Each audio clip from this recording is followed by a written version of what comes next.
How's it going, guys? My name is Stone, and welcome to these reviews, or welcome back if it's not your first time here. Clearly, it's my reviews, no one else is here, so these reviews, my reviews, call it as you may. But today I'm going to be reviewing the Velvet Underground's fourth studio album, Loaded, released in 1970. And man, do I wish I was loaded right now reviewing this.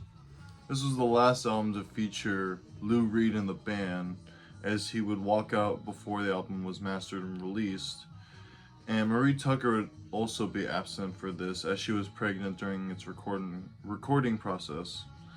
Her and Sterling Morrison would eventually leave the band a year after, the following year, I should say, which really makes this the true final album by the Velvet Underground, at least to a lot of fans and critics, including myself, being a fan, not a critic. But despite the fact that Doug would go on to record Squeeze under the Velvet Underground's name. Now, it's evident with this release the band was really trying to make an album loaded with hits, as their record label requested them to do. And while this album failed to get its singles or even to get on any kind of charts, it gained a lot of critical acclaim in the following decades, much like their three previous records. And this would go on to be seen as the Velvet Underground's most accessible album. Now, personally, I love everything about the first four Velvet Underground records, as they each bring something unique to their catalog and really show off their innovative and melodic talents. And even though I'd still consider their debut to be the best of the four, this easily gets the number 2 spot for me, as its accessibility leaves a lot of room for constant entertainments for those who are either diehard fans or just casual listeners. And even if the statement makes Lou Reed turn in his grave, I think this record maintains a very strong yet diverse psychedelic atmosphere, sounding as if it came straight out of 1967. What makes this even better is the fact that they're sort of they're mocking these ideals of straightforward rock and pop of the 60s. They do this while maintaining their creative chops, as well as express their individual qualities very well, even if those individuals tend to be just Lou Reed or Doug Yule. It opens with what I consider to be the most accessible song on the album, Who Loves the Sun. Right away we hear their combination of melody and irony done perfect. The lyrics consist of the singer complaining about why someone would care about the sun or the rain when their heart is too busy being broken. This is contrasted remarkably well with an atmosphere that is not only sunny, but very much embodies the idea of sunshine pop, in my opinion. Its main melody, acoustic guitar, and vocal harmonies create such a rich and cheerful environment that instantly makes me think of a sunny day at a park or a beach, letting the rays of the sun warm you up. It's easily one of the highlights off of Loaded, in my opinion, and one of the best songs that you'll ever wrote for the band. And definitely the only song I've heard by the Velvet Underground in public, whether it be restaurants, maybe a bar, maybe Sweet Jane too, which also kind of has that sunny environment which flows perfectly from Who Loves the Sun into itself. Weird way of putting it, but you get what I mean. Now to move on to Sweet Jane, this has always been one of my favorite Lou Reed songs, as it contains such an infectious guitar groove, as well as a bombastic chorus that's very fun to sing along to. I can never understand what the lyrics are trying to say besides it talking about a couple, one being a clerk, the other being in a rock and roll band. But I love how steady the song is at the beginning before taking up a notch and sliding into that amazing conclusion. That conclusion, of course, being the part that Doug originally cut from the song's single release. But honestly, that heavily Wine and Roses part, followed by the la la la section, is what makes this track feel as grand and as sophisticated as something as Bohemian Rhapsody, which, I mean, clearly those songs are on two different levels. I'm not trying to compare the two, but I'm trying to illustrate that the outro, both of those songs have really added a sort of magnificence, you know? Ooh. And I don't know, I think it's just like a perfectly crafted pop song that deserves to be one of their most notable tracks. The standard of quality they have on these first two songs really never falls short for the rest of the album, in my opinion, even if the songs this point forward are not as notable or as recognized as these ones. This becomes evident on the following track, Rock and Roll, which I guess is another popular one too, but I'd say this is one of the first of the four heavy rockers by Lou that really encompassed that rebellious loud sound that would be reflected in punk music later in the decade. I love Lou's ability to talk through the lyrics and having a bit of melody to it, as well as his crazy screeches here and there with phrases I love, like, he doesn't believe what he hears at all. Kind of love how he pulls a little Bob Dylan there. I also admire the fact that this song doesn't lose any steam whatsoever, as the quieter guitar solos keep the momentum going. It's only around the final minute where things get absolutely crazy, in my opinion, with a faster tempo and deranged vocals providing a proper send-off to this homage that we call rock and roll. Even if the track fades a little too soon, in my opinion, it transitions nicely into the song Cool It Down, which I absolutely love. I enjoy the sleaziness that the drums, guitar, and vocals provide together, especially within the verses. It still carries that rebellious vibe that I really like from Lou's tracks, even if it isn't as in-your-face as the other three. I think the use of the piano on the song gives it a bit of a hippity-hop feel to it, which may be just the track's rhythm, but either way, I love the piano on it. It sounds great. And overall, it's always impressive to hear what Lou can come up with using stuff like basic guitar chords and his wonderful imagination.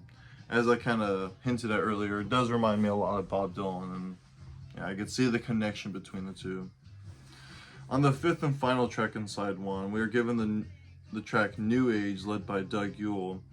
Now, for a while, I used to think this was the low point of the album, as I could never really get into the song, but over time I've grown to enjoy its mellow atmosphere and its slow build-up towards a more anthemic outing. I feel as if people really dismiss Doug in the band for what he did on Squeeze, but I honestly think his contributions on this album are as good as Lou's, which makes Loaded such an entertaining listen. As their tracks are clearly distinct from one another, yet they all seem unified when you listen to the album in its entirety. Doug sings beautifully on this track, and I enjoy how it rides that sunshine pop sound into its musical sunset. Even if I don't love the outro as much, probably the outro on this song is my least favorite moment on the album, but I've really grown to love this song regardless, and even if it's like the least perfect song on the album, and I still give like a 9 out of 10, and all the other songs are in that range too, because like I said, this album is indeed loaded. Now, even if side one has most of the popular tracks, I'd argue that the flow of the second side makes it the better side and my preferred side to listen to, or at least to show this album off to someone if I were to play it in front of them. I mean, either way, these are both perfect sides of music in my opinion. I don't know, for them only having 4 albums, it's crazy how Velvet Underground were able to have so many great sides of music. So it's hard to really just choose sometimes with them. We open the second side with another heavy Lou rocker, Head Held High. Like Rock and Roll, the song has such a bite to it, which packs a solid groove and a melody that is sung with so much freaking energy. I really enjoy it. The backing vocals add a greater force to the song, and those drums just continue to rip. Now, I know a lot of people may dismiss this record because it doesn't have Marie Tucker playing percussion, but honestly, the drums on here are fantastic. I think that they work to every song's benefit, especially on here, as it makes the songs on Loaded stand out from the rest of their catalog, specifically their third album, which I feel if they had Marie playing on this album, maybe it would sound too similar to the previous one. I don't know, that's just my theory on it, I suppose, but overall, the song just kicks things off on the right note, and I think it transitions into pretty well, not like crazy well, but it goes into another big favorite of mine, Lonesome Cowboy Bill. Now, again, I can understand why people would find this track to be nothing more than Doug Yule fluff, but you gotta admit, this song has an exceptional swing to it, and is paired nicely with some energetic vocals once again. I especially like the bridge section and how it goes up half a step before transitioning into that final chorus. This track does a great job at showcasing how accessible they can be when they choose to, and I think it's obvious at this point, as I've said previous already, just how loaded this album really is. Things slow down for another huge favorite of mine, and what I argue, one of the best tracks that the Velvet Underground ever did, I Found a Reason. It's really astounding how a band that released tracks like Sister Ray and Murder Mystery can be the same group to create a song as majestic and as sunshine poppy as this. And not to talk down Sister Ray and Murder Mystery, because I love those songs too, but they definitely are south of whatever Loaded is trying to be, which I love. It's difficult to express just how awe-inspiring this track is. Everything about it is just perfect, from the tempo, the harmonies, Lou's second verse, the guitar work, if I already didn't say that, the guitar work, all of this together, all of these colors, they come together to paint such a gorgeous pasture of music that can really be appreciated when you're hiking on a nice sunny day. That's where I was, at least when I first heard this song, and I think I don't know, I don't think it was, even if I was in a solitary confinement listening to that song, it would remind me much of that sunny nature that remains evident on this album. Definitely one of the biggest highlights off of Loaded, and yeah, like I said, just a song you gotta check out if you're not familiar with. But obviously, if you're watching this, I imagine you're familiar. This is contrasted remarkably well with the final Lou rocker, Train Around the Bend. Is that what it's called exactly? Let's see. Yeah, Train Around the Bend. And in my opinion, of the four Lou rockers I consider, this is the best of the four. The reverb guitar on it really adds a nice psychedelic charm, and that thumping drum beat pounds beneath Lou's amazing vocals so freaking well. And the guitar soloing on the song is fantastic. I think it's Doug Yule playing the guitars, or at least the solos on this album. I could be wrong, but whoever's playing this guitar, it's just incredible. It matches the tone of the vocals perfectly. I don't know, for me the big highlight though on this song is just Lou's exceptional vocal performance. Probably my favorite performance by him on this entire album.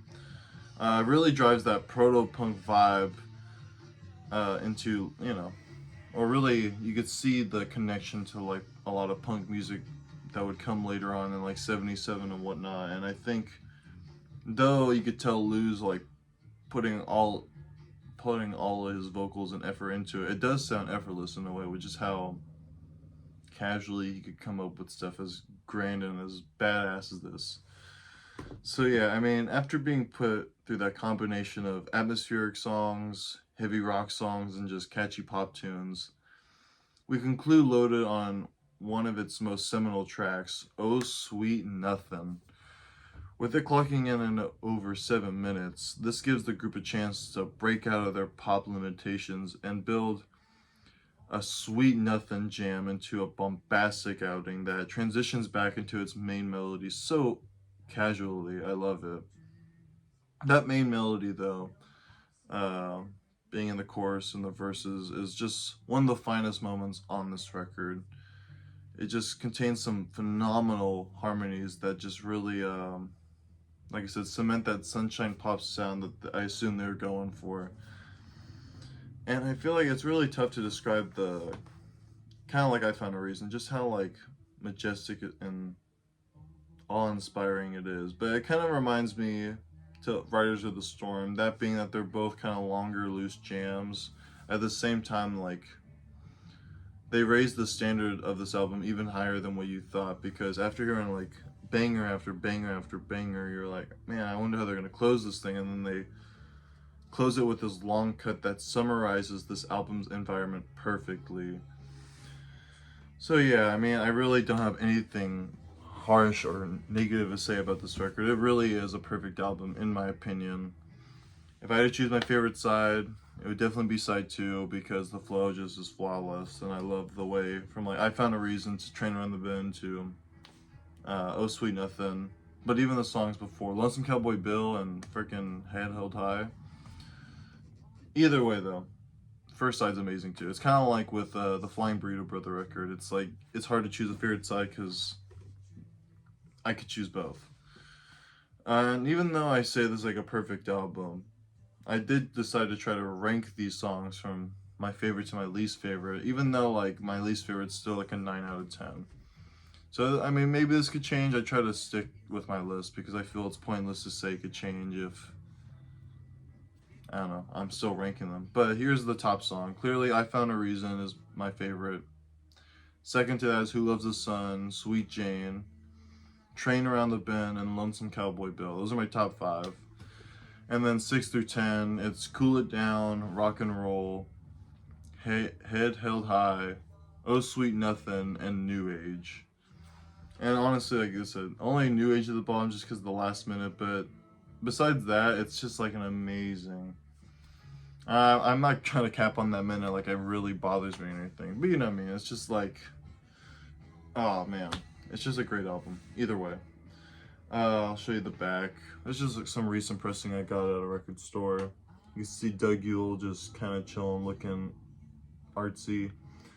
I know Lou was upset at the fact that he was like 3rd on the songwriting credits or the lineup, I suppose. But hey, Mo Tucker got that credit though. Hell yeah.